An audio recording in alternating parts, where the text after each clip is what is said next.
Assalamu alaikum, brothers and sisters. Welcome to another episode of the coming of the Mahdi, the Dajjal end of time that we do in this channel. If you're new to this channel, consider subscribing because you do not want to miss out on those very important topic that affects the believers, the Muslims, the Ummah. So again, if you're new here, consider subscribing.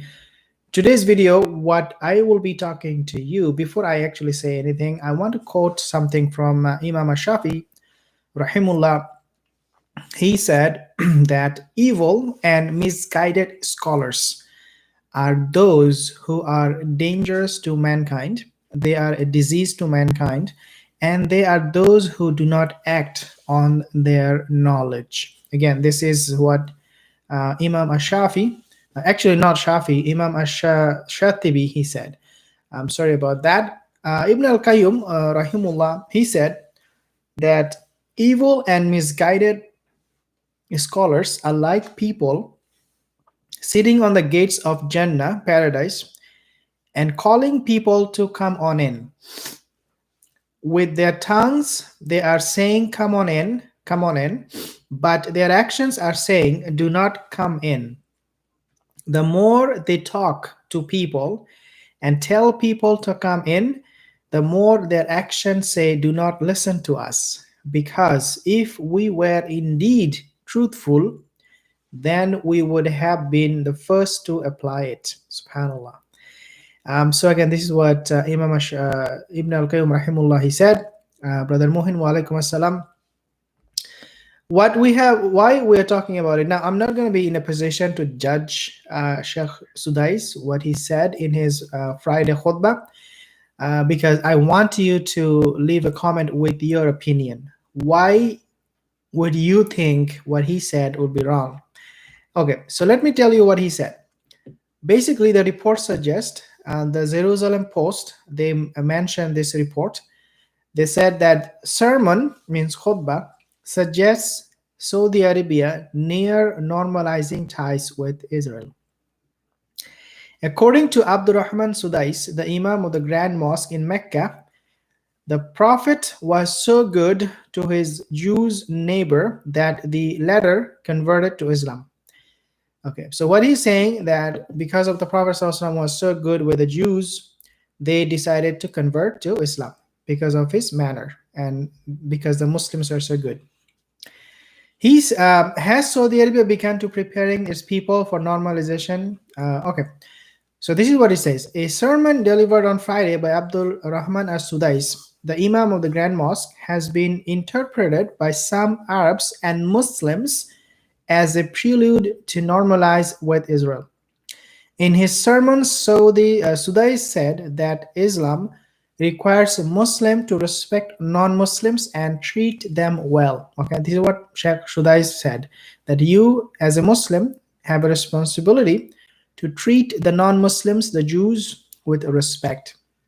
He pointed out Rasulullah sallallahu alaihi wasallam, this is what he said, Sheikh Sudais, he pointed out that Rasulullah performed ablution, means udu, from a polytheistic water bottle and died while his shield was mortgaged to a Jew. That is interesting. Okay. According to Sudais, the Prophet was so good to his Jews neighbor that he later converted to Islam, that the latter converted to Islam, means the Jews. Sudais also talked about the need to correct and purify the Islamic faith from false and suspicious beliefs. So Sudais is saying, Sheikh Sudais, that Muslims, we are not respectful to the Jews. That's basically what he is saying, that we, the Muslims, are not showing enough love, affection, compassion to our, to the Yahud. If you take a look at the Muslim world, and if you take at them in the Middle East, do you think Muslims are not doing it? I don't think so. It is actually the exact opposite. If you take a look at the Middle East, we are showing them respect more than they deserve by accepting whatever they're telling us in regards to Palestine. And in return, they kick us. They kick us. They slap our mothers in Palestine. They shoot our young brothers. They use heavy, military machineries to prevent any kind of protest. And here you have a guy telling us that we need to show them respect, and that the Prophet ﷺ showed them respect. Like, when you use a hadith or a Quran, ayat from the Quran, you must be aware of the context you are using that ayat or the hadith. That during the time of the Prophet ﷺ, the Jews, the Yahud, and the Muslims, they were equal in terms of their strength. In fact, the Muslims got upper hand very fairly quickly, because Allah Azza wa Jal blessed the Muslims with power, dignity, honor, respect, knowledge. So the Muslims were lifted up above any other tribe, nation in that region. And within just few years, the Muslims ruled the whole world. That was the situation. That was the relationship equilibrium between the Muslim and the non-Muslim that time. Take a look at our situation right now. Are we even close to the non-Muslims? What the Palestinians, brothers and sisters, have when they go out to protest: bricks, stones, shoes, water bottle, and that pretty much is. That's what they have with them. What the non-Muslims have, what the Yahud have. I'm not going to mention all the names. Machine gun, everything possible. They use tanks, everything they can bring just to get rid of the Palestinian brothers and sisters. We are not equal. The situation that time of the Muslims and the situation, the Muslims that we are right now, it's not the same. So saying that we need to respect them when it doesn't really matter, if you are at a lower position, an employee, working for a company, whether he shows respect to the CEO or not doesn't really matter. Because if he doesn't, he will be fired. He will be let go. He will lose his job. And it would not bother the CEO, because the CEO is a CEO. But when two employees talk, then we talk about respect. That, hey, you guys need to show respect to each other. You need to follow each other and work as a team, because both of you are on the same level. Then we talk about respect. We don't talk about respect, show respect to your CEO, because if you don't show respect to the CEO, you will be disqualified for the job anyways. And the CEO would not care. I mean, who cares about if I'm the CEO of my company and a sweeper or somebody in a lower position doesn't show me respect? Would I be bothered about it? No. So the situation of the Muslims and the non-Muslims right now is such that it doesn't matter. Even if we show them respect, in fact, if we show them respect to the Yahud, it will expose our weakness even more. And today, dear brothers and sisters, the whole Muslim Ummah is so weak. We're so weak that nobody cares whether we show them respect or not. Nobody cares. Nobody even talks. Hey, the Muslims, by the way, Muslim country don't show. And in fact, I actually got a comment few months ago. A guy said to me that I actually named a Facebook page, like Muslim Man or Woman. That page doesn't exist. I changed that into Dhikr Institute. You can go and like that inshallah page, Dhikr Institute on Facebook. But the point here is that when the name was Muslim Man or Woman, he said, there is nothing called man, Muslim man. It's just Muslim. There is no man in your religion. There is no real man. That's what he basically said. This is insane. And now this guy Sudais, let's read a little bit more. Saudi Arabia has agreed to allow Israeli flights into its airspace. So the foreign minister Prince Faisal bin Farhan recently said the kingdom was open to establishing relations with Israel on condition that a peace agreement is reached between Israel and Saudi Arabia. Yeah, right. These are all nonsense because eventually they're gonna normalize the relationship. It doesn't matter. Eventually they are going to normalize the relationship. Right now they are saying we are not sure, you need to do this, because if we agree with you, if we go with you and normalize our relationship with the Yahud, then what people will think. What people will think. So we will follow you, don't worry about that, there's no doubt about it. We will follow you because you are our master.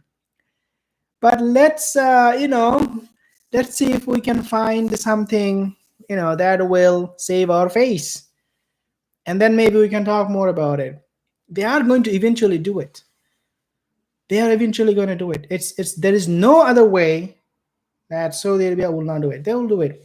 And this kind of like khutbah from Sheikh Sudais is a kasin min ma'in. So this is the biggest munafiq in this century, Yahud.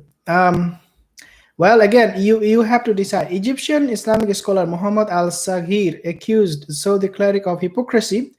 He is paving the way for normalization and treason, Saghir commented. So this is Egyptian scholar.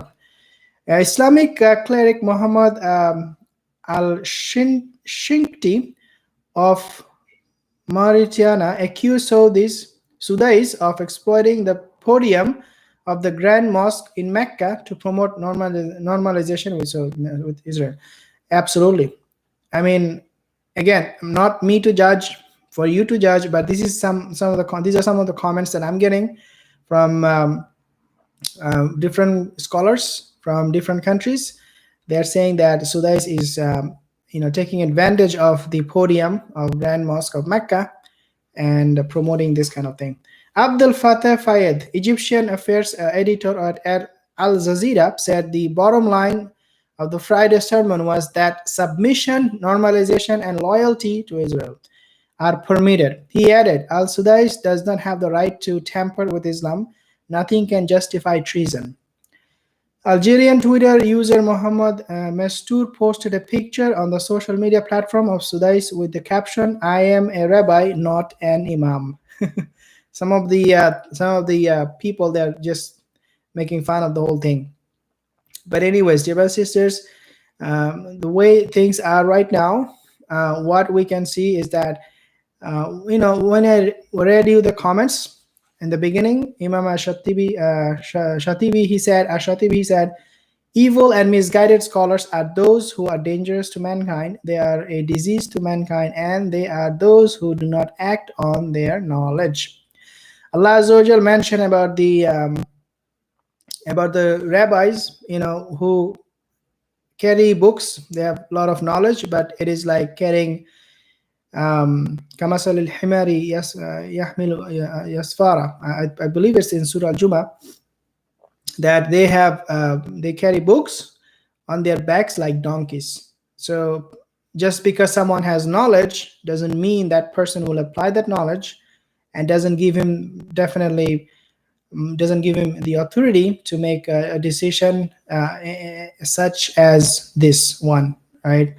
But unfortunate, and this is what is happening right now. Allah Azza wa Jal has mentioned about other people, but it is happening in our religion right now. We need to be aware of. It doesn't matter, dear brothers and sisters, what people say, what countries do. Our position about the Jerusalem, Baitul Maqdis, Al-Quds is very, very simple, and it will remain as it is that this is our land, this is the holy land where the prophets came, where the last messenger, Rasulullah, went and he led all the other Anbiya in prayer, and it's a symbolic gesture that we Muslims need to have complete freedom and control over Al-Quds, where we are able to pray, where we are able to worship Allah Azza wa Jal the way He commanded the believers in the Quran and Sunnah. So again, doesn't matter what people are saying, stick to your religion and never give up and never be influenced by this kind of statements. So let me know your comment, inshallah. I want to know your opinion. What do you think about the whole situation? Your opinion about Sheikh Sudais, what he said, why you disagree, things like that, inshallah. I will talk to you soon again. Assalamu alaikum wa rahmatullahi wa barakatuh.